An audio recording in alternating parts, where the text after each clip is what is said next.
esa día, tengo la oportunidad de contactar personalmente y a mí me quepa el honor de saludarlos. Eh, Fíjense que yo digo que probablemente el día de hoy, remitamos el cuestionario porque los contenidos que vamos a evaluar parten de el domicilio hasta en este momento, en este momento parten del domicilio hasta lo que veamos el día de hoy. Espero que lo podamos concluir, no encuentro yo ninguna inconveniencia para hacerlo. Entonces, en razón de eso, el examen será el día 21. A ver, Nieves, ¿qué nos quiere decir? Disculpe, Lick, no me di cuenta. Perdón. Disculpe, Lick, es que la monita No, no tenga pena. Bueno, entonces les reitero mi saludo y mi petición al Supremo Hacedor para que nos permita resolver todos los problemas, pero principalmente este de la pandemia, y les decía que tengamos ocasión de contactar personalmente. Y les señalaba que en efecto esa fue una pregunta de Víctor muy a propósito, la íbamos a abordar de todas formas y lo puntualizo, que el segundo examen parcial será el día 21 de abril. Fíjense que parece una fecha remota, pero lo que ocurre es que hay varios sucesos entre el día de hoy y dicha fecha, porque pues viene la Semana Santa y viene la huelga, ¿verdad? Yo no sé exactamente si nosotros vamos a tener clases la semana venidera, pero sí la tendremos el jueves. De todas maneras, los contenidos que se van a evaluar son hasta lo que veamos el día de hoy a partir del domicilio.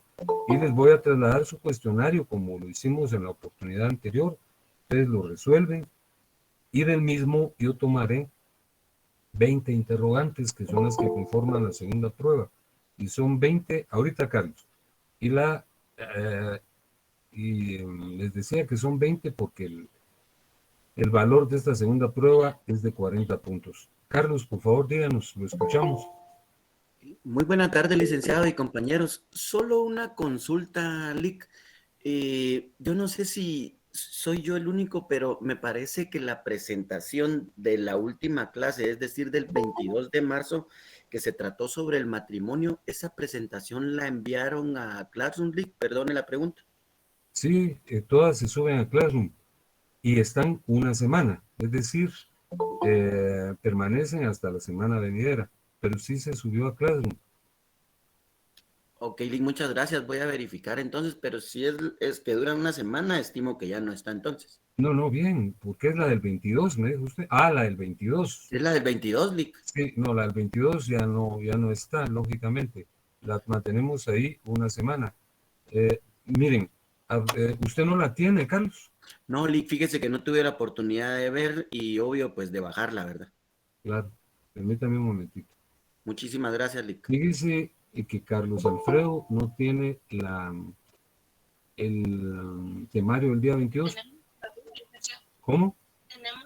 Tenemos la del día 17 y la del 22.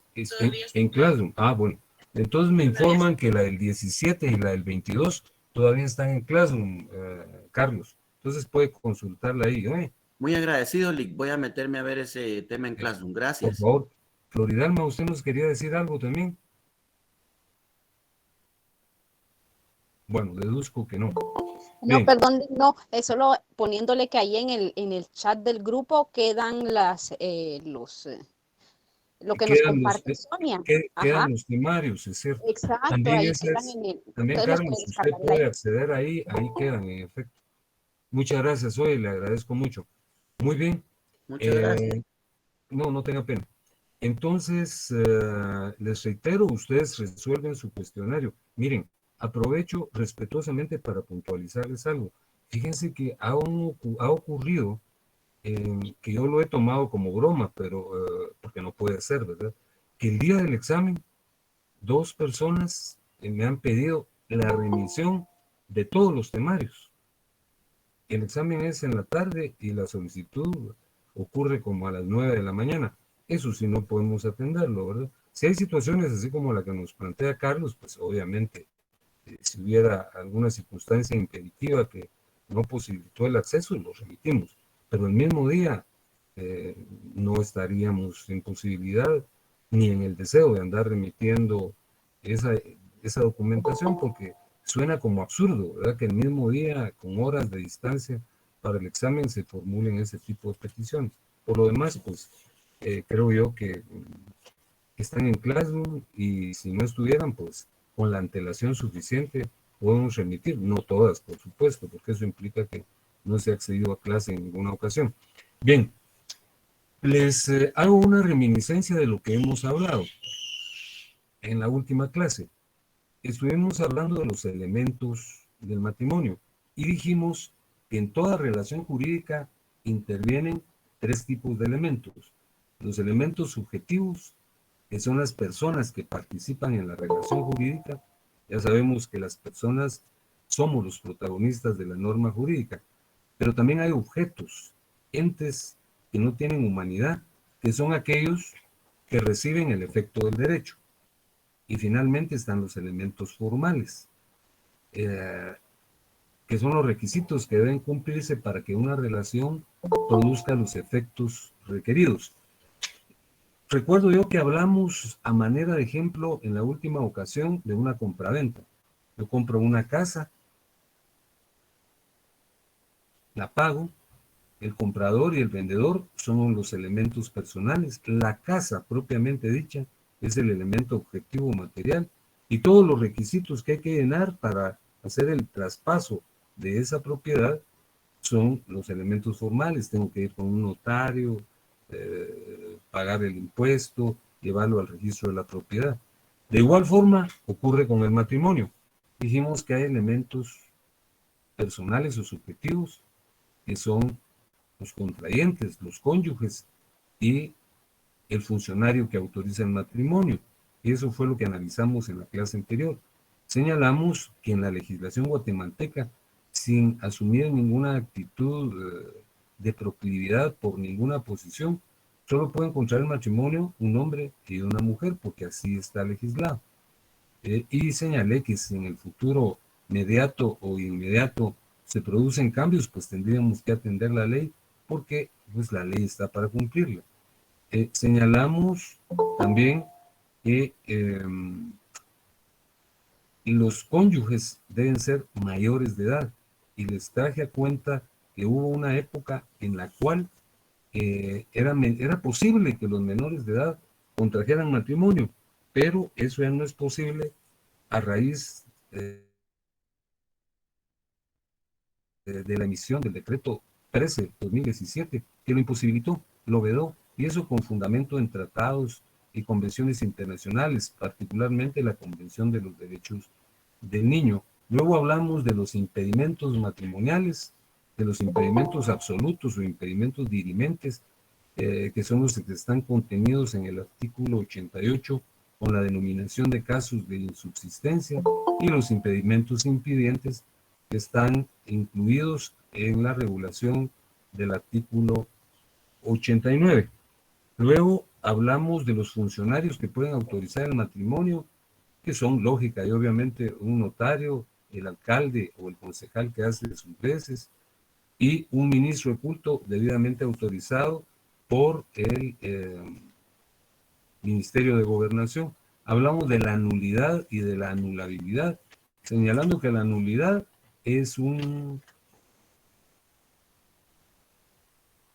defecto, significado superlativo que impide que una relación jurídica produzca sus efectos. Yo le señalé que es como una enfermedad severa que incide en un embarazo y se produce el nacimiento, pero el producto de ese embarazo nace muerto. Entonces, así ocurre con la nulidad, no produce ningún efecto. Y luego hablamos de la anulabilidad, que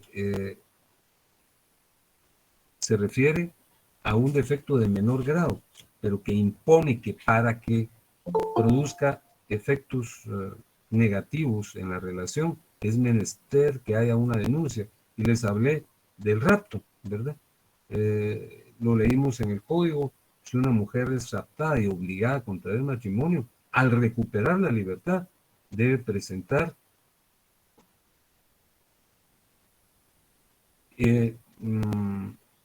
perdón, yo creo que Carlos, ¿tiene usted alguna otra interrogante? No, Lick, solo estaba agradeciendo a los compañeros, pero ya conseguí la presentación. Bah, qué gentiles son. Muchas gracias para quienes se lo enviaron. Está bien, Carlos Alfredo. Pues les decía entonces que en el caso del rapto y del matrimonio derivado del mismo, entonces la raptada tiene que promover una acción dentro de los 60 días siguientes. Y si no lo promueve, no se produce ningún efecto. El matrimonio continúa vigente porque la subsanación se produce cuando no hay denuncia. De tal cuenta que ahora de lo que vamos a hablar son de los elementos objetivos. Y les presento a continuación el temario de esta tarde-noche, que es el siguiente.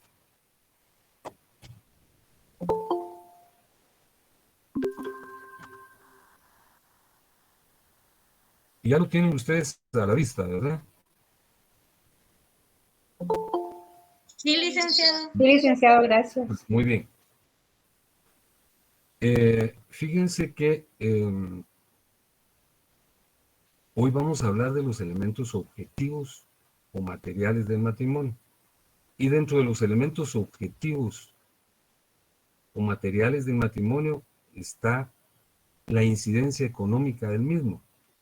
Ya señalamos que el matrimonio es la unión de un hombre y de una mujer con ánimo de permanencia sancionado por la ley para vivir juntos, procrear, alimentar, educar a sus hijos y auxiliarse entre sí.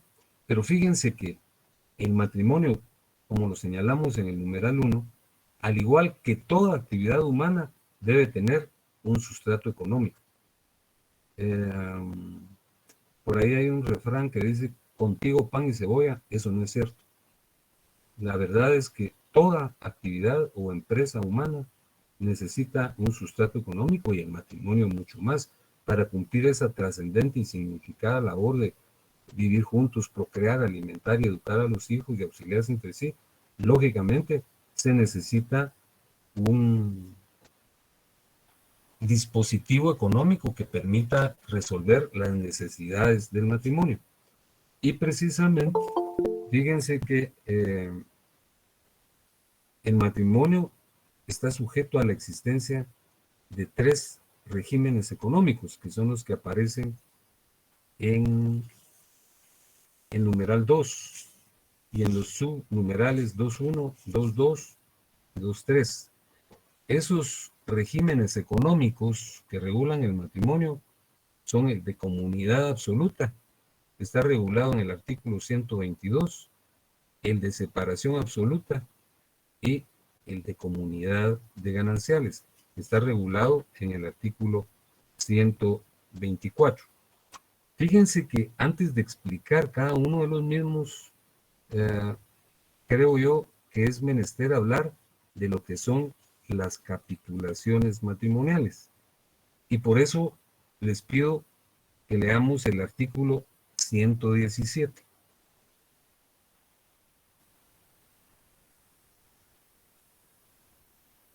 ¿Ya lo tienen a la vista? Sí, licenciado. Sí, Muy bien. licenciado. El artículo 117 dice, las capitulaciones matrimoniales son los pactos que otorgan los contrayentes para establecer y regular el régimen económico del matrimonio. En el momento en que vamos a contraer matrimonio, conversamos con nuestra pareja y determinamos cómo va a subsistir el matrimonio y cuál de estos 3 regímenes, el de comunidad absoluta, el de separación absoluta o el de comunidad de gananciales, es el que vamos a elegir. Y lo hacemos constar en una escritura pública, ¿verdad? o en el acta de matrimonio. Entonces, fíjense, el primer paso sería otorgar las capitulaciones matrimoniales. ¿Y qué son las capitulaciones matrimoniales? Les pedí que leyéramos el artículo 117. Y en el artículo 117 se señala que son los pactos que otorgan los contrayentes para establecer y regular el régimen económico de matrimonio. Fíjense que como una situación lógica y propicia, lógicamente, los cónyuges tienen que hablar de muchas cosas, pues de seguro que abordarán el tema de la ceremonia, del atuendo, de si es posible el viaje de bodas, pero lo más importante, lo fundamental, es establecer lo atañedero al régimen económico. ¿Y cómo se establece? A través de un pacto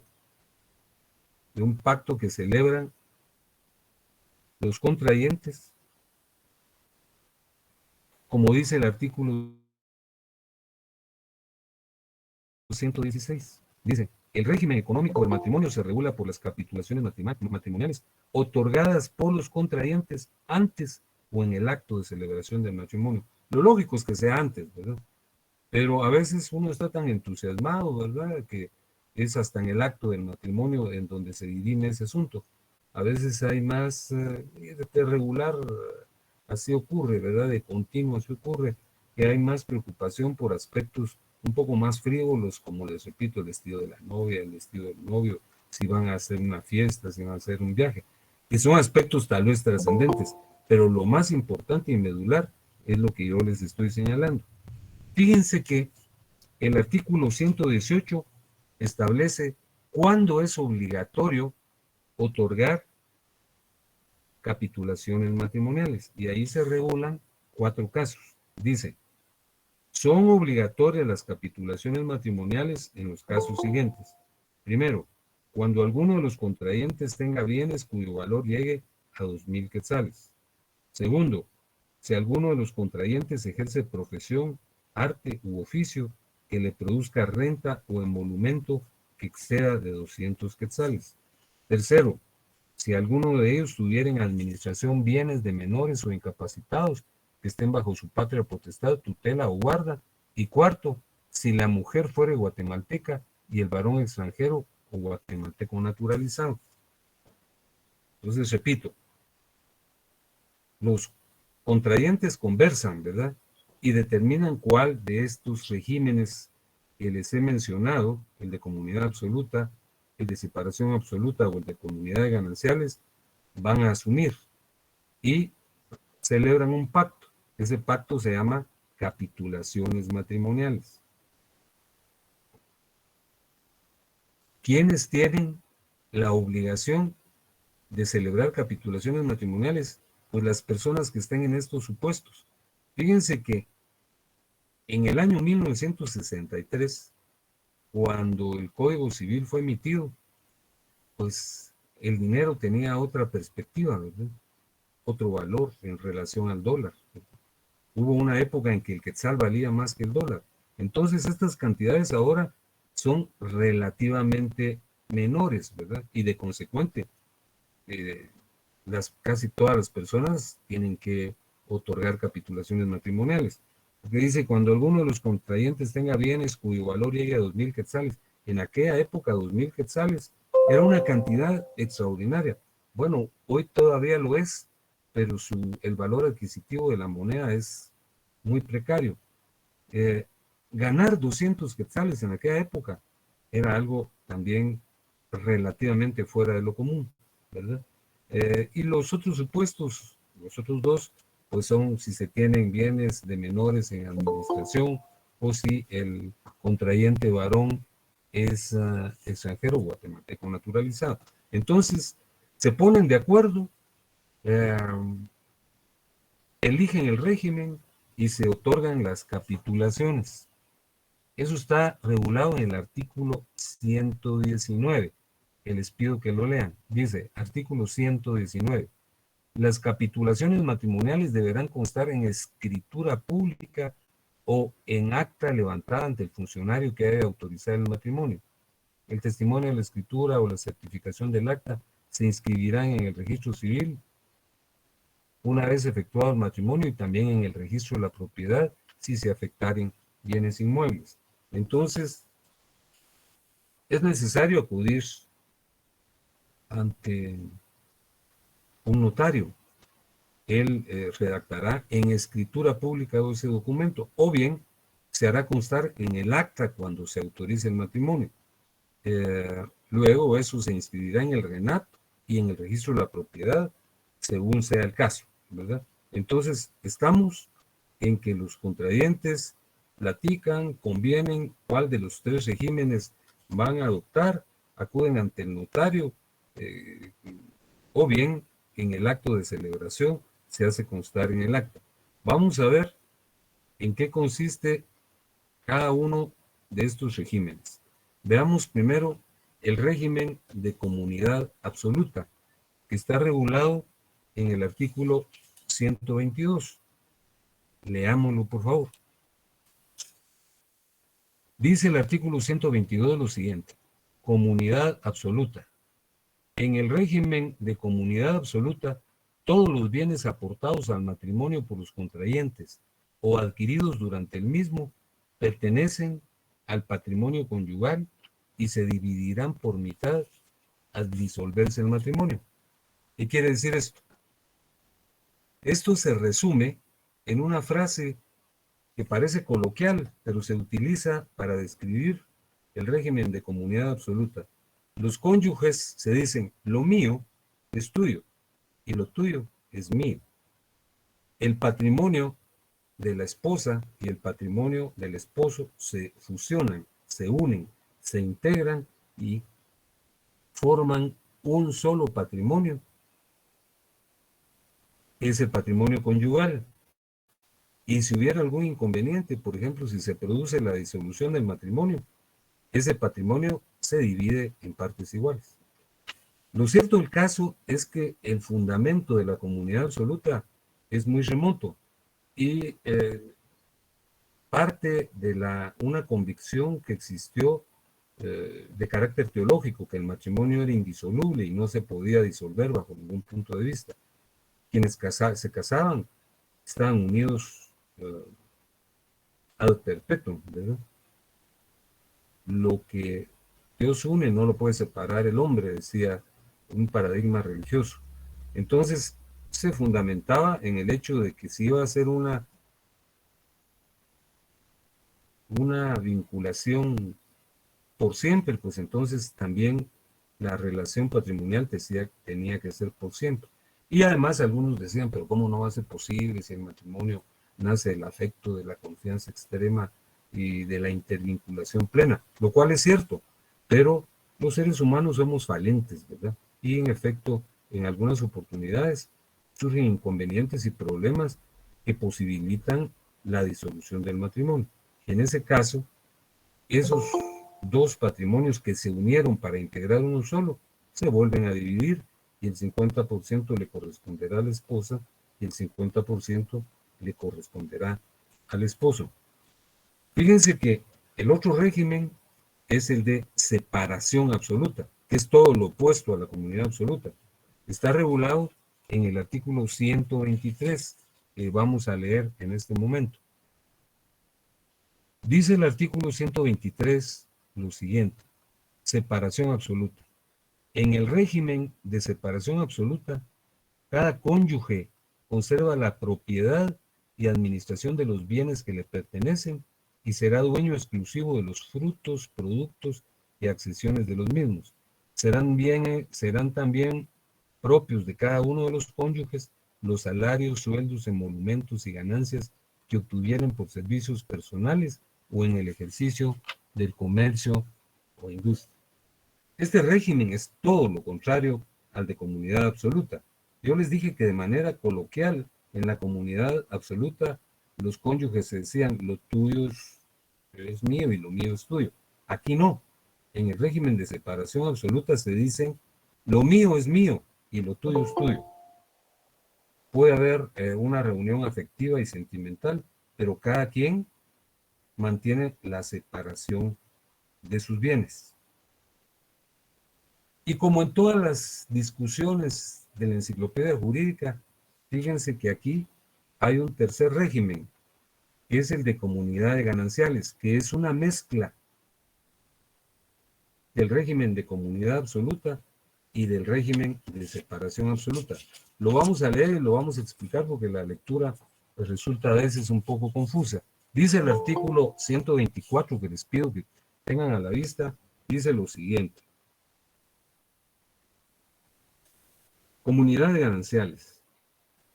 Mediante el régimen de comunidad de gananciales, el marido y la mujer conservan la propiedad de los bienes que tengan al contraer matrimonio y de los que adquieren durante él por título gratuito o con el valor de unos y otros, pero harán suyos por mitad al disolverse el patrimonio conyugal, los bienes siguientes. Primero, los frutos de los bienes propios de cada uno de los cónyuges, deducidos los gastos de producción, reparación, conservación y cargas fiscales y municipales de los respectivos bienes. Segundo, los que se compren o permuten con esos frutos, aunque se haga la adquisición a nombre de uno solo de los cónyuges, y los que adquiera cada cónyuge con su trabajo, empleo, profesión o industria. Fíjense que la lectura de este artículo luce hasta confusa, ¿verdad? Hay que leerlos unas 2 o 3 veces para captar su sentido, pero si lo explicamos a través de un ejemplo, lo entenderemos mejor. Repito, el régimen de comunidad absoluta se propicia cuando los cónyuges integran sus patrimonios. Lo mío es tuyo y lo tuyo es mío. Se vuelve un solo patrimonio, que es el patrimonio conyugal, y si hay problemas y el matrimonio se disuelve, el patrimonio conyugal hay que dividirlo por mitad. Esa situación no se presenta en el régimen de separación absoluta porque cada quien mantiene separados sus bienes. Lo mío es mío y lo tuyo es tuyo. Pero el régimen de comunidad de gananciales es una mezcla de ambos y les voy a poner un ejemplo. 2 personas se van a casar hoy dentro de unas horas, ¿verdad? A las 20 horas. Durante su etapa de solteros, cada quien adquirió bienes, cada quien tiene su casa, tiene su carro, tiene su cuenta bancaria.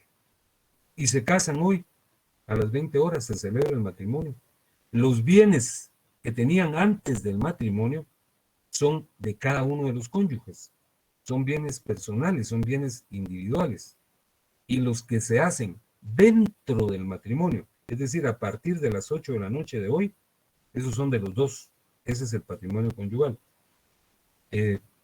Todo el mundo opina, y yo en lo personal me adhiero a esa posición, que esta es, al parecer, la estructura más conveniente y más justa, ¿verdad? Porque cada quien mantiene la propiedad de los bienes que tenía antes de casarse y los bienes que se adquieren dentro del matrimonio pertenecen a ambos, ¿verdad? Porque es producto del esfuerzo de ambos, ¿verdad? Si es que hay esfuerzo de ambos. Y repito, los bienes que se tienen con antelación, es decir, antes del matrimonio, seguirán siendo de cada uno. Pero fíjense que hay algunos detalles que yo deseo comentarles. Ya explicamos qué son las capitulaciones y cómo se hacen constar. Ahora vean el número 5.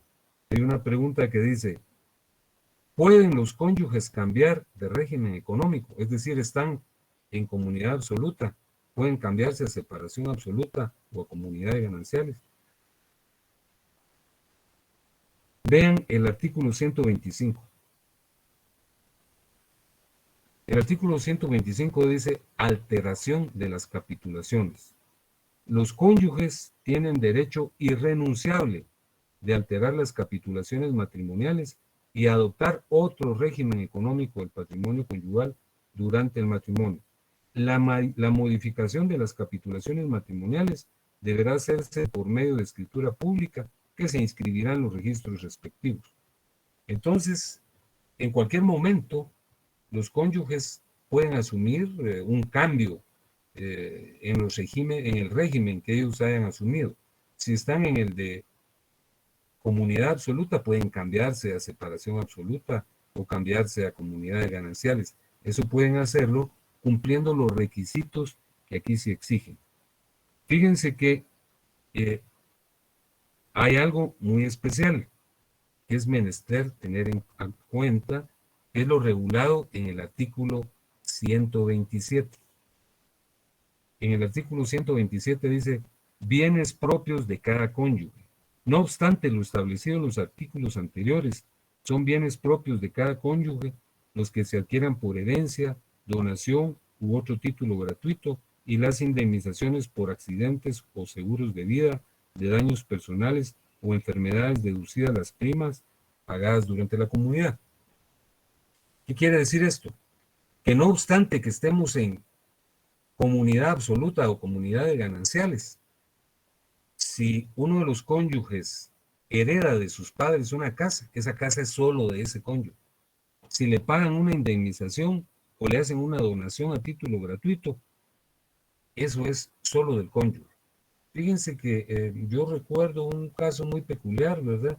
En donde dos jóvenes estaban contrayendo matrimonio y era evidente que el vínculo sentimental que los unía era muy intenso, estaban muy enamorados.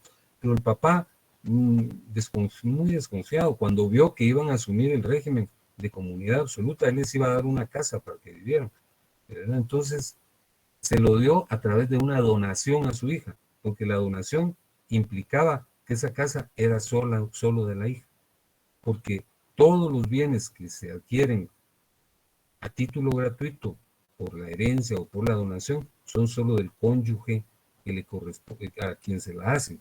Además, si le pagan una indemnización por un accidente o por un seguro de vida, esos fondos son solo del cónyuge a quien le corresponde. Y fíjense que hay un detalle que había olvidado comentar, pero lo comento ahorita. Es del artículo 126. Dice régimen subsidiario. A falta de capitulaciones sobre los bienes, se entenderá contraído el matrimonio bajo el régimen de comunidades gananciales. Eso ocurre mucho, o nos ha ocurrido a muchos, ¿no? Porque cuando nos casamos, pues no tenemos absolutamente nada, ¿verdad? Y es tal nuestro entusiasmo, o no nos lo han explicado, que uno no se pronuncia sobre el régimen que va a asumir. Entonces el régimen que se aplica subsidiariamente cuando no hay pronunciamiento es el régimen de comunidades gananciales, que es el régimen más justo definitivamente. Fíjense que cómo termina la comunidad de bienes y cómo se liquida el patrimonio conyugal. Eso está en los artículos 139 y 140 que yo les pido que leamos. Dice el artículo 139, disolución de la comunidad de bienes, ¿verdad? La comunidad de bienes termina por disolución del matrimonio, ¿verdad? Divorcio, muerte o nulidad, ¿verdad? Por separación de bienes, es decir, cambiaron de régimen y asumieron de la comunidad absoluta el de la separación. Y tercero, por ser condenado en sentencia judicial firme alguno de los cónyuges por delito cometido en contra del otro, ¿verdad? Entonces, eso es lo atañedero al régimen económico del matrimonio, que lo sintetizo brevemente. Les dije que, al igual que en toda actividad humana, el aspecto económico es fundamental que en el matrimonio. Y los contrayentes, al iniciarse el matrimonio, realizan unos pactos que se llaman capitulaciones matrimoniales, en donde determinan cuál de estos tres regímenes que aparecen en el número 2 va a regir en su matrimonio, que es el régimen de comunidad absoluta, el de separación absoluta o el de comunidades gananciales. El de comunidad absoluta se produce cuando los cónyuges integran sus patrimonios individuales y forman uno solo. Se quieren mucho, no se tienen desconfianza alguna y consideran que el matrimonio va a prevalecer durante toda la vida. Y lo unen, ¿verdad? Pero de repente hay problemas. Entonces, ese patrimonio conyugal que se conformó con la unión de los patrimonios individuales de los cónyuges, hay que dividirlo. Hay que dividirlo por mitad. Y luego tenemos el régimen de separación absoluta, que es lo opuesto. Cada quien mantiene la propiedad de sus bienes. Y el régimen de comunidades gananciales es una mezcla de ambos regímenes de los mencionados, y en este caso los cónyuges mantienen la propiedad de los bienes que tenían antes de casarse, pero los bienes que adquieren dentro del matrimonio le corresponden a los dos, y si el matrimonio se disuelve, esos bienes se dividen por mitad. Fíjense que también debo comentarles lo que regula el artículo 128, y por favor léanlo. Dice: la separación absoluta de bienes no exime en ningún caso a los cónyuges de la obligación común de sostener los gastos del hogar, la alimentación y educación de los hijos. Es decir, dos personas se casan y asumen el régimen de separación absoluta. Entonces, cuando le dicen al esposo hay que pagar la luz y el agua y el cable y pagar el colegio de los niños y contribuir al gasto de la casa, él no podría decir no, porque nosotros nos casamos bajo el régimen de separación absoluta. No. Aunque estén sujetos al régimen de separación absoluta, deben contribuir al gasto y a la manutención del hogar. Ahora les hablo de los elementos formales del matrimonio. Esto es una temática más breve y sencilla. Los elementos formales son los requisitos, como se los expongo aquí, que deben observarse para la celebración del matrimonio. Prácticamente el matrimonio es un rito, ¿verdad? Fíjense que leamos a partir del artículo 92. En el artículo 92, como ya lo leímos en la clase anterior, se establece qué funcionarios pueden autorizar el matrimonio. El matrimonio puede autorizarse por el alcalde municipal, el notario, o por un ministro que haya sido facultado por la autoridad administrativa correspondiente, ¿verdad? Como nosotros somos notarios y vamos a ser notarios, entonces leamos cómo debe proceder el notario. Leamos el artículo 93.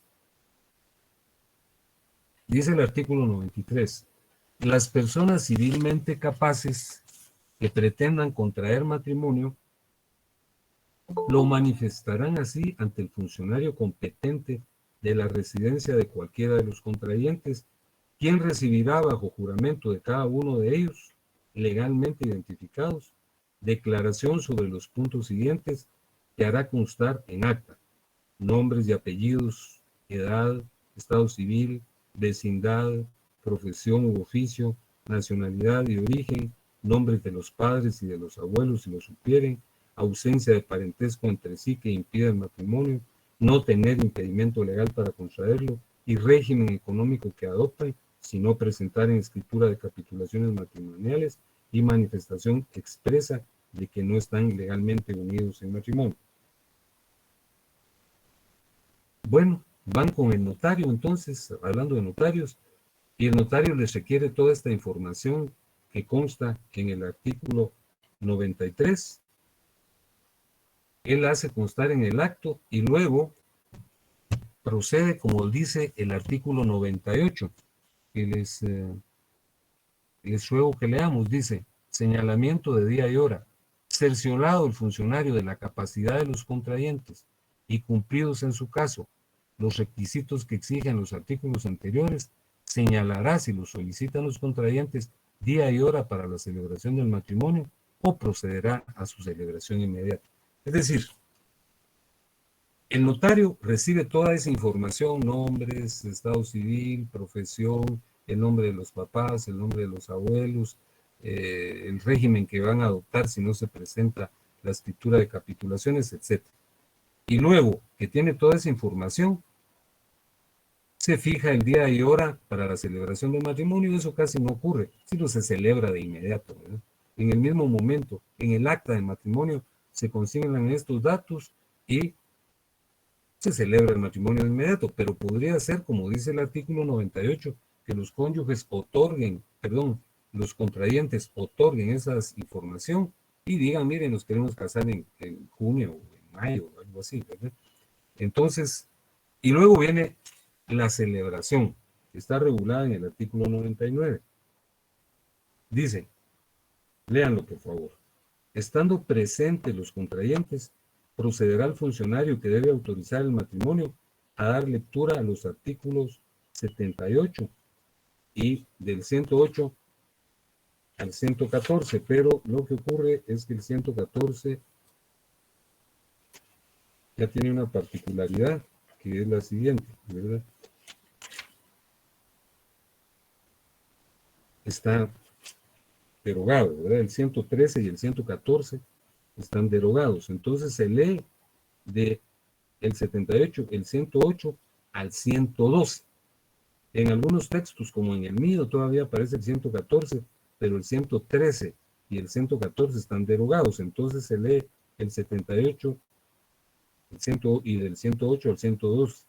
Luego se recibirá de cada uno de los cónyuges su consentimiento expreso de tomarse respectivamente como marido y mujer, y enseguida los declara unidos de hecho. El acta deberá ser aceptada y firmada por los cónyuges y los testigos si los hubiere, poniendo su impresión digital los que no sepan hacerlo, además del funcionario autorizante. Fíjense que la liturgia del matrimonio es muy interesante, ¿verdad? Y se hace más interesante dependiendo de el funcionario que la autorice, ¿verdad? Hay unos notarios que autorizan el matrimonio de una manera muy especial y le agregan una introducción muy motivante y estimulante, ¿verdad? Porque el acto en sí es breve, ¿verdad? Como ustedes pueden ver, solo se trata de leer el artículo 78 y del 108 al 112, como dice aquí. Antes se leía hasta el 114, pero ahora esos dos están derogados.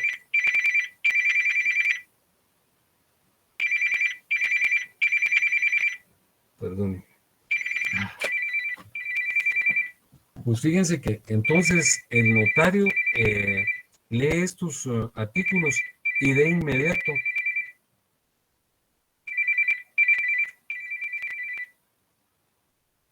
perdónenme, pero lee los artículos y de inmediato le pregunta a los contrayentes si se toman como esposos. Le pregunta inicialmente a la contrayente mujer, mire, usted bien enterada de lo dispuesto en los preceptos que acabo de leer, ¿acepta usted como esposo al señor fulano y tal? Y ella dice, sí. Y luego le pregunta al caballero, caballero, usted bien enterado de lo dispuesto en los artículos a los que se les dio lectura, ¿acepta como esposa a la dama aquí presente? Entonces él dice que sí. Y luego el notario, en nombre del Estado de Guatemala, los declara unidos en matrimonio, ¿verdad? Entonces, eso es, les repito, muy, muy especial, muy, muy peculiar, ¿verdad? Yo les expongo que es hasta muy conmovedor a veces el acto del matrimonio, ¿verdad? Pero el acto del matrimonio implica unas obligaciones posteriores. Hay que dar avisos, que son los que se establecen en el artículo 100. Leamos, lo dice, constancia del acto. Una vez efectuado el matrimonio, el funcionario que lo autorice entregará inmediatamente constancia del acto a los contrayentes, razonará las cédulas de vecindad. Ahora ya no hay cédulas de vecindad, entonces solo les entrega la constancia del acto y demás documentos de identificación que se presenten. Lógicamente, el documento de identificación personal no se puede razonar. Fíjense que antes las cédulas ustedes ya no las conocieron, o de repente sí, tenían algunas hojas en blanco y ahí se ponía una razón y el notario hacía constar que había autorizado el matrimonio. Ahora se entrega la constancia y hay que remitir un aviso. El aviso lo tienen que remitir los notarios o los ministros de culto que hayan autorizado el matrimonio. Es un aviso circunstanciado, consignando si se otorgaron capitulaciones matrimoniales, identificando el documento donde se haya otorgado. Esto está en el artículo 102 del Código Civil, ¿verdad? Pero ahora hay un normativo expreso que es el acuerdo del directorio 104 de 2015 del RENAP, ¿verdad? Porque ya cambió. Antes los matrimonios había que remitir los avisos al registro civil de las municipalidades. Pues ahora hay un registro civil en el RENAP, ¿verdad? Una dirección en donde se hacen constar estos extremos. Entonces, esto es lo relativo al matrimonio. Ya vimos los elementos personales, los elementos objetivos y los elementos formales. Solo permítanme una pregunta. ¿Usted cree que les podamos remitir su cuestionario de una vez? ¿O se lo mando? Vale. Muchas gracias. Sí, por la vía del grupo y por favor. Entonces, ya les dije, queridos compañeros y compañeras, que los tópicos que van a ser objeto de evaluación arrancan con la temática del domicilio, ¿verdad? Luego el domicilio viene la ausencia de muerte presunta, de la persona colectiva, luego la familia y luego el matrimonio, lo que hemos visto. No es un tema muy largo, pero sí hay varias preguntas. Entonces, por favor, yo les pido, se los pido de favor, con toda conciencia y dedicación, ya que tienen mucho tiempo, porque les repito, nuestro examen es el 21, resuelven el cuestionario les va a posibilitar estudiar, ¿verdad? Porque en la medida de que ustedes lo vayan resolviendo con su código, con el material que yo les he enviado, o el que quieran consultar, pero el material que yo les he enviado es suficiente, estoy seguro que ustedes van a obtener el mejor de los punteos y que cuando retornemos a clases, ustedes me estarán contando que ya ganaron su curso con zona, que eso espero y por lo que hago votos sinceros. Entonces, en este momento, Sonia me está haciendo el favor de remitírselos. Hay tiempo suficiente, ¿verdad? Claro que tal vez hay que descansar un poco, pero como van a, inmediatamente que se regrese de Semana Santa, empiezan los exámenes, empiezan el 18, creo yo, entonces hay que estudiar. De esta manera van a ir más directamente al grano y yo no creo que tengamos problema. De todas cuentas, en relación a las respuestas, vamos a estar el jueves nuevamente en clases. Vamos a ver los matrimonios excepcionales y la disolución del matrimonio, pero yo los voy a evaluar hasta este punto.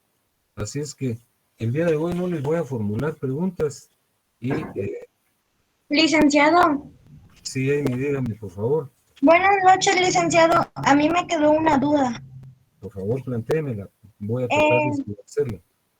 ¿La disolución de la comunidad de bienes también se hace por medio de escritura pública, licenciado?